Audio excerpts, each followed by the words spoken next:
নমস্কার, আপনারা দেখছেন এখন দাসপুর বার্তা। ঘাটাল মহকুমা সাহিত্য একাডেমির মিলন উৎসব ও গুণীজন সংবর্ধনা। 24শে নভেম্বর রবিবার ঘাটাল মহকুমা সাহিত্য একাডেমির সাহিত্য অনুরাগী ও সাহিত্যসেবীগণ মিলন উৎসবে সামিল হলেন। পশ্চিমবঙ্গ রাজ্য আইসিডিএস আধিকারিক অরুণাভ মাইতির সঞ্চালনায় এদিন পৌরোহিত্য করেছেন প্রবীণ কবি সাহিত্যিক নবীনচন্দ্র বেরা। শুভ বিজয়া সম্মেলনীর এই মিলন মধুর অনুষ্ঠানে কবিগণের স্বরচিত কবিতা পাঠ, নাচ ও গানে অমৃত কথনে এই সভা রসোত্তীর্ণ হয়ে ওঠে। এই সভায় ঘাটাল মহকুমা শাসক সুমন বিশ্বাস মহোদয়কে প্রশাসনিক কাজের সাথে সফলভাবে তাঁর সাহিত্য সৃজন, পুস্তক পর্যালোচনা ও সংস্কৃতি অনুরাগের জন্য বিশেষ সম্বর্ধনা জ্ঞাপন করা হয়েছে। এ প্রসঙ্গে তিনি এই একাডেমির কার্যাবলীর ভূয়সী পর্যালোচনা করে বিদ্যালয়েও সুবিধামতো সাহিত্যের ওয়ার্কশপ করানোর জন্য এবং তরুণ প্রজন্মকে সাহিত্য অনুরাগী করানোর পরামর্শ দিয়েছেন। এদিন দাসপুর থানার বাসুদেবপুর নববন্ধু কল্যাণ সংঘের সভাগৃহে এই অনুষ্ঠানে সাহিত্য প্রেমীদের সাথে আরও সামিল ছিলেন সমাজসেবী কবি অরুণ কুমার মুখোপাধ্যায়, দুর্গাশঙ্কর দীর্ঘাঙ্গী, মানস কুমার মান্না, সমরেন্দ্রনাথ আদক, বরুণ কুমার বিশ্বাস, তারাশঙ্কর দাস বৈরাগী প্রমুখ সুধীজন।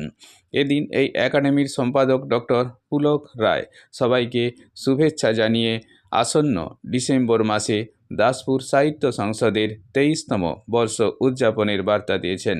দাসপুর থেকে রিপোর্টে শ্যামসুন্দর দলই, সাথে শ্রীকান্ত কদম। Like and follow with subscribe এখন দাসপুর বার্তা। এই দাসপুর বার্তায় যুক্ত হন, আলোর পথে এগিয়ে চলুন।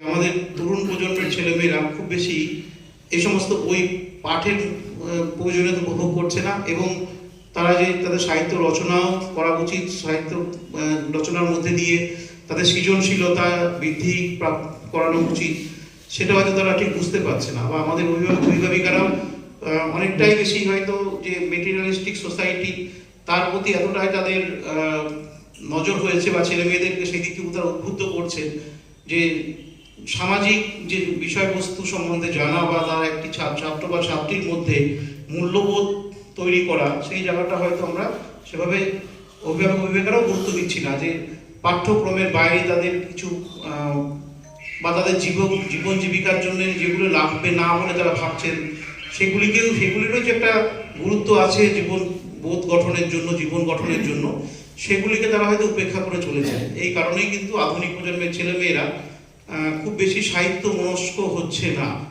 তো আমাদের উচিত হবে তাদেরকে অন্ততপক্ষে সাহিত্য রচনার মধ্যে যেমন নিয়ে আসা, প্লাস তারা যেন সাহিত্য পাঠের উপযোগিতাটাও উপলব্ধ করতে পারে। সেই কারণে অনেকেই শিক্ষক মশাই এখানে আছেন।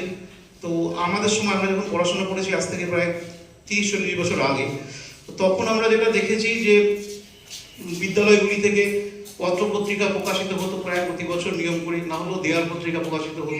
তো এখন খুব বেশি বিদ্যালয়ে কিন্তু সেই সংস্কৃতিটা আর দেখা যায় না। কতিপয় বিদ্যালয় তারা টিকিয়ে রেখেছে। তো এই জিনিসটা কিন্তু খুব দরকার, কারণ আমরা পরবর্তীকালে বুঝেছি যখন বিদ্যালয়ের বা কলেজের পাঠ্যক্রম শেষ করে প্রতিযোগিতামূলক পরীক্ষার মাধ্যমে যখন নিজেদেরকে একটা চাকরির সন্ধান করতে গেছি, তখন দেখেছি যে ক্রিয়েটিভ রাইটিংয়ের কতটা গুরুত্ব আছে। সেদিন আমাদের সম্বর্ধনা দেওয়ার আয়োজন ছিল, অনেক লোক সমাগম, অনেক সাহিত্যিক, অনেক দূরবর্তী জায়গা থেকে, জেলা বিভিন্ন অন্য জেলা থেকে এসেছিলেন। আজকে সেরকম সমাগম নেই, তবুও আমাদের ঘরোয়া অনুষ্ঠানেই আমরা স্যারকে পেয়েছি। কারণ এত বছর আমি আমার যে অভিজ্ঞতা, ঘাটাল মহকুমা সাহিত্য একাডেমি, ঘাটাল মহকুমা বাসী হয়ে যাদের আমরা আগে মহকুমা শাসক রূপে পেয়েছি, এরকম প্রান্তে প্রান্তে মিশে গিয়ে সমাজের প্রত্যেকটি শ্রেণীর মানুষকে টাচ করা, এরকম কখনো আমি দেখিনি। আমার এই 75-76 বছর বয়স, এই সময় আমি কখনো দেখিনি। পূজার থালায় দিনের তাপে রৌদ্র জ্বালায়, শুকায় মালা পূজার থালায়, সেই ম্লানতা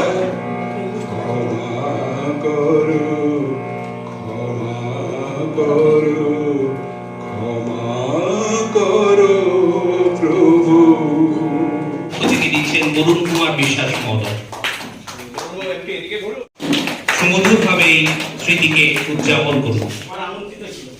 তো যাই হোক, সেই বইটি আমি তুলে দিচ্ছি আমাদের পুরোহিতকে। রয়েছেন এবং ঘাটাল মহকুমা সাহিত্য একাডেমিকে সমৃদ্ধির পথে এগিয়ে নিয়ে চলেছেন।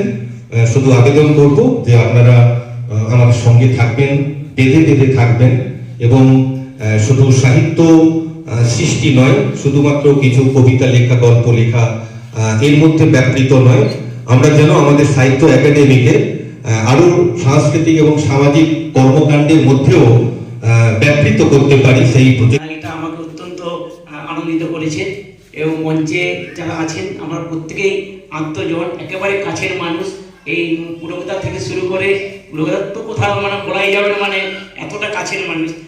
তার সঙ্গে আছেন সমরেন্দ্রদা আছেন, হরবিন্দুবাবু, অরুণবাবু, তারপরে আমাদের হচ্ছে বুড়াইবাবু, সবাই আছেন, সকলকে এবং আপনারা সকলেই আছেন। তো যাই হোক, এরকম একটি অনুষ্ঠান ঘাটাল মহকুমা সাহিত্য একাডেমির পক্ষ থেকে অনুষ্ঠিত হচ্ছে, এটা একটা খুব ভালো দিক।